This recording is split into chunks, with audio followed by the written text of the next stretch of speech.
बिस्मिल्लाहिर्रहमानिर्रहीम। अस्सलाम वालेकुम। Freelancer and programming tips and tricks की जानब से मैं हूं आपका होस्ट नासिर बशीर। और आज के इस CSS के ट्यूटोरियल में आप सीखेंगे CSS सिंटैक्स के बारे में कि CSS सिंटैक्स क्या होता है और हम उसको अपने CSS यानी स्टाइल शीट में किस तरह डिफ़ाइन करते हैं। तो CSS सिंटैक्स को समझने के लिए सबसे पहले मैंने एक इमेज सेव किया है। इसमें देखें कि एक सिलेक्टर होता है हमारे पास, ठीक है, जिसको हमने स्टाइल करना होता है। तो ये हमारे पास सिलेक्टर है और इसके अलावा इसके आगे जो होती है डेक्लेरेशन के हम इसके सिलेक्टर के अंदर CSS में कौन सी डेक्लेरेशन करना चाहते हैं। ठीक है, डेक्लेरेशन में दो चीज़ें आती हैं। एक होती है उसकी प्रॉपर्टी, ठीक है, कलर हो गया, फॉन्ट साइज हो गया, बैकग्राउंड कलर ETC। तो ये सारी चीज़ें क्या है, उसकी प्रॉपर्टीज़ हैं। और उसके बाद क्या होता है हमारे पास एक यानी कि उसकी वैल्यू होती है। कोई भी वो आप नंबर की फॉर्म में भी दे सकते हैं, जैसे कि इसकी वैल्यू है 12 पिक्सल और इसमें इसका कलर क्या किया हुआ है, ब्लू किया हुआ है। तो ये इसकी क्या है, वैल्यू है। और इसको हम कॉलन के ज़रिए सेपरेट करते हैं और इनके सेमी कॉलन के ज़रिए से क्या करते हैं, टर्मिनेट भी करते हैं। और ये टोटली जो कोड CSS का है ये कर्ली बेसिस यानी कि इन ब्रैकेट्स के अंदर हम क्या करते हैं, लिखते हैं। ठीक है, तो ये है CSS का बेसिक सिंटैक्स कि हम इसको कैसे लिखते हैं। तो अब मज़ीद हम एक एग्जांपल भी ले लेते हैं। एग्जांपल में हम ड्रीमर ओपन करता हूँ पहले मैं।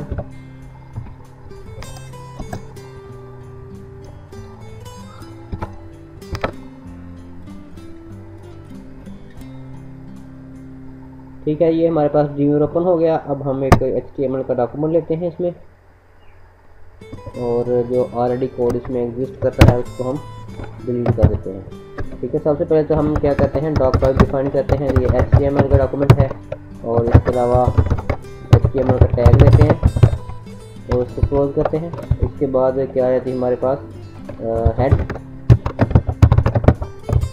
का टैग क्लोज हो गया। और उसके बाद क्या हुआ, बॉडी का टैग लिया और बॉडी का टैग भी क्लोज कर दिया।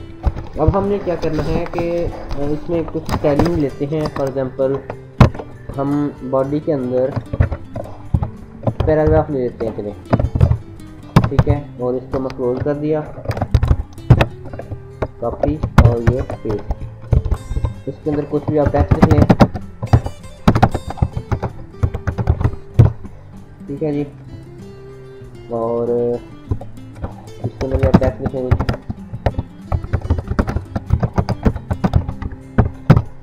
ठीक है, ये दो हमारे पास क्या आ गए, पैराग्राफ आ गए। अब हम इनको P एलिमेंट के अंदर लिया है तो हम इसकी स्टाइलिंग में क्या करेंगे, P को स्टाइल करेंगे।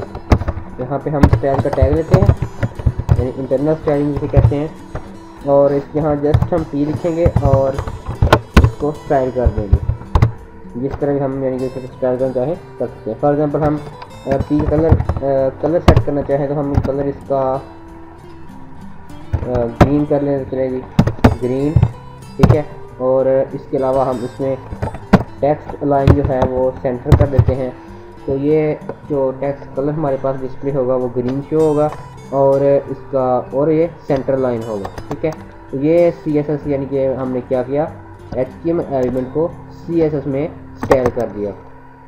ठीक है, मैं इसको सेव करता हूँ डेस्कटॉप और इसका नाम रखते हैं जी हम सेकंड, क्योंकि ये सेकंड लेक्चर है, डॉट HTML। ठीक है, HTML की फाइल है तो HTML लिखेंगे। मैं F12 प्रेस करता हूँ ब्राउज़र में देखने के लिए। आप देखें कि ये जो पैराग्राफ है हमारे पास, ये एक तो ब्राउज़र के सेंटर में डिस्प्ले हो रहे हैं, दूसरा इनका कलर भी क्या है, ग्रीन हो चुका है। ठीक है, तो ये है क्या है, यानी कि इसमें हमने क्या किया, CSS को किस तरह हम अपने HTML कोड पे अप्लाई करते हैं।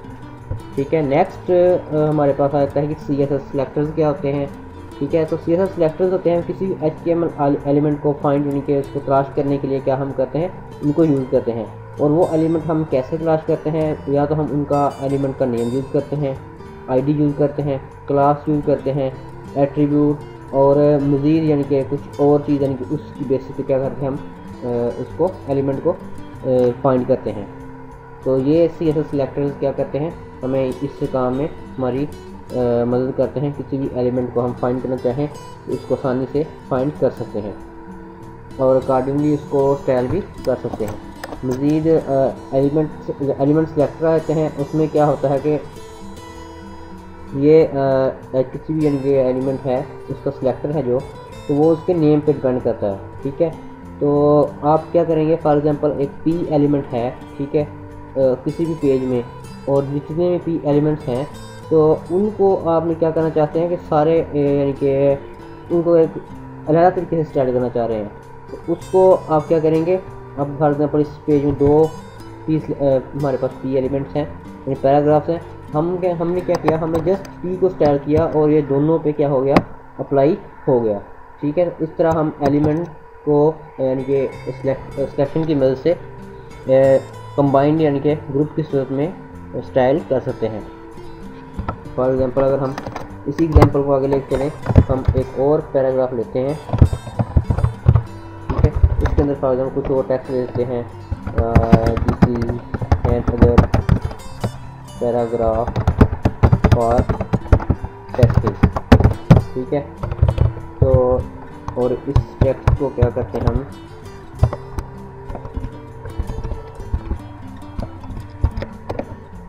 कॉपी करके मज़ीद इसके अंदर क्या करते हैं, पेस्ट कर देते हैं। तो अभी क्या होगा, हमारे पास जो स्टाइलिंग हमने इन पे अप्लाई की हुई है ऑटोमेटिकली इस पे भी अप्लाई हो जाएगी, ठीक है। और अगर हम इसको मज़ीद अगर फॉर एग्जांपल डिफरेंस देखने के लिए हम क्या करेंगे, इसका कलर है ना वो हम रेड कर देते हैं, ठीक है। अब यानी कि तीनों पैराग्राफ्स पे वो सेम कलर क्या होगा, रेड अप्लाई होगा। इसको पेज को रिफ्रेश करते हैं तो ये देखें जो तीनों हमने पैराग्राफ लिए वो एक ही स्टाइलिंग उन पे अप्लाई हुई है और सब कलर रेड हो गया, और वो उनका टेक्स्ट क्या है, अलाइन सेंटर है। तो ये था जी एलिमेंट सिलेक्टर। उसके बाद है आईडी सिलेक्टर के आईडी को हम क्यों यूज़ करते हैं और इसका यानी यूज़ क्या है हमारे सीएसएस में।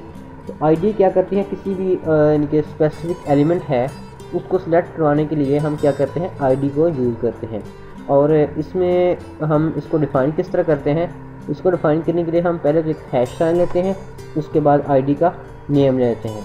और एक बात इसमें और याद रहे कि आईडी या क्लास को हम जब डिफ़ाइन करते हैं उनको कभी भी किसी नंबर के साथ स्टार्ट नहीं करते। फॉर एग्जांपल अगर आप आईडी यहाँ पे लेते हैं #1 to my ID, इस तरह आप कभी भी स्टार्ट नहीं करेंगे। आपने हमेशा इसे किसी यानी कि कैरेक्टर से स्टार्ट करना है और बेशक एंड में आप इसके नंबर को ही लिख सकते हैं, ठीक है। तो यहाँ पे मैं एक आईडी लेता हूँ पैरा1, पहले मैंने हैश साइन डाला, उसके बाद पैरा1 लिखा और अब क्या किया, कर्ली ब्रेसेस के अंदर हम इसको स्टाइल करेंगे। फॉर एग्जांपल इसको कहते हैं जी, इसका टेक्स्ट लाइन है जी लेफ्ट, ठीक है, और इसका कलर जो है वो क्या हो जाए, येलो हो जाए, ठीक है। ये हमारे पास एक आईडी ले रही, हम अब आईडी एक और पैराग्राफ लेते हैं ताकि हम आईडी को भी अप्लाई कर सकें। तो यहाँ पे हम क्या करते हैं, आईडी, ठीक है। तो यहाँ पे इक्वल साइन और डबल क्वेश्चन और इसके अंदर हम आईडी का नाम लिखेंगे, क्या है इसका नाम, पैरा1, ठीक है। इधर हैश साइन है जो वो हम इधर नहीं लिखेंगे क्योंकि हम इसको आईडी को इस पैराग्राफ में यूज़ कर रहे हैं। अब जो लास्ट वाला पैराग्राफ है तो इसके ऊपर आईडी वाली स्टाइलिंग अप्लाई होगी, यानी कि ये वाली, ठीक है। इसको मैं सेव करता हूँ, ब्राउज़र में चेक करते हैं। तो ये देखें नीचे जो टेक्स्ट कलर है वो येलो डिस्प्ले हो रहा है और जो कि अच्छा लग रहा, तो हम इसको चेंज करते हैं।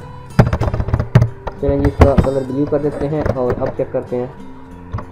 तो अब देखें जो हमारे पास लास्ट पैराग्राफ है उसमें हमने आईडी को सेट किया है, तो वो क्या कर रहा है, वो लेफ्ट लाइन लेफ्ट हो चुका है और उसका टेक्स्ट कलर ब्लू शो हो रहा है। तो ये था हमारे पास आईडी सिलेक्टर और हम इसको किसी स्पेसिफिक एलिमेंट को स्टाइल करने के लिए यूज़ करते हैं।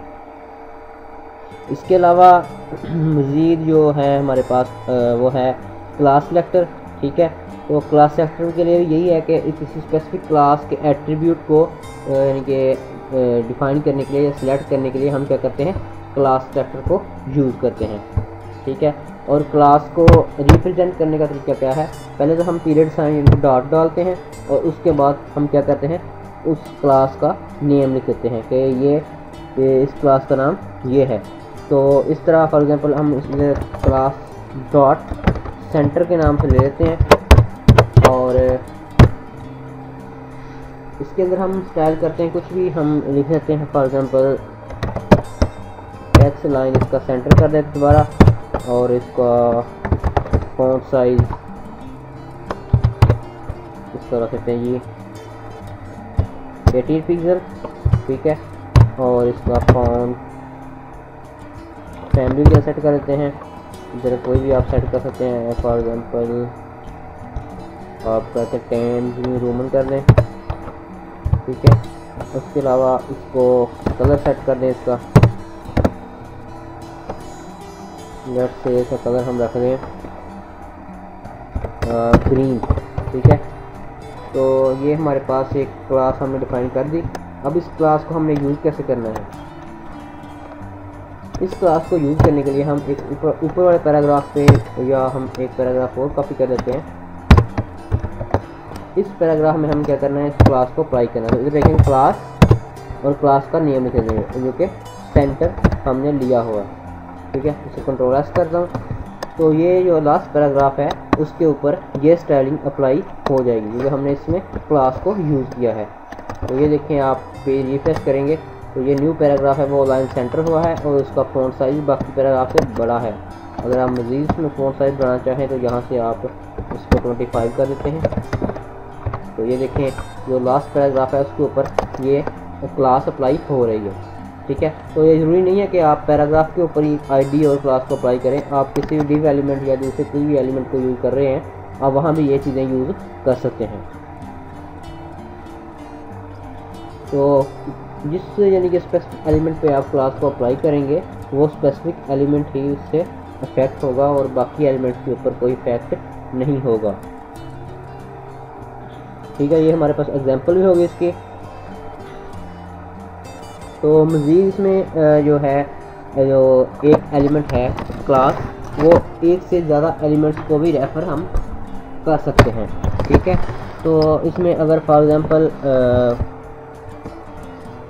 हमने सेंटर क्लास है इसमें यूज़ किया है तो यही क्लास हम इस पैराग्राफ में और इस पैराग्राफ में भी अगेन एंड अगेन यूज़ कर सकते हैं। और एक इसमें मज़ीद एक और बात वो ये है कि हम इसमें एक क्लास तो ये हमने अप्लाई कर दी कि ये होनी चाहिए, ठीक है। इसको कॉपी कर लेता हूँ। अब मज़ीद हम चाहते हैं कि जो लास्ट पैराग्राफ है इसमें हम एक और क्लास ऐड करें।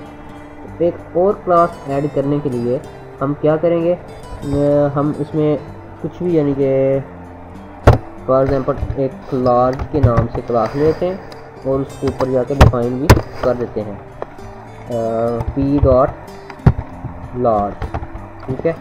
तो ये पैराग्राफ में क्लास यूज हुई है इसलिए पी डॉट लार्ज लिख दिया मैंने। और इसमें हम क्या करेंगे, जो फॉन्ट साइज़ है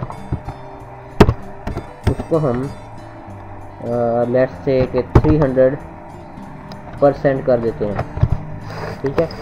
तो अब हमने क्या किया, लास्ट पैराग्राफ में एक तो ऑलरेडी क्लास इसमें सेंटर यूज़ हुई थी, ठीक है, लेकिन हमने इसमें मज़ीद एक और क्लास यूज़ करना चाहिए तो हमने इसको लार्ज के नाम से डिस्प्ले करवा दिया।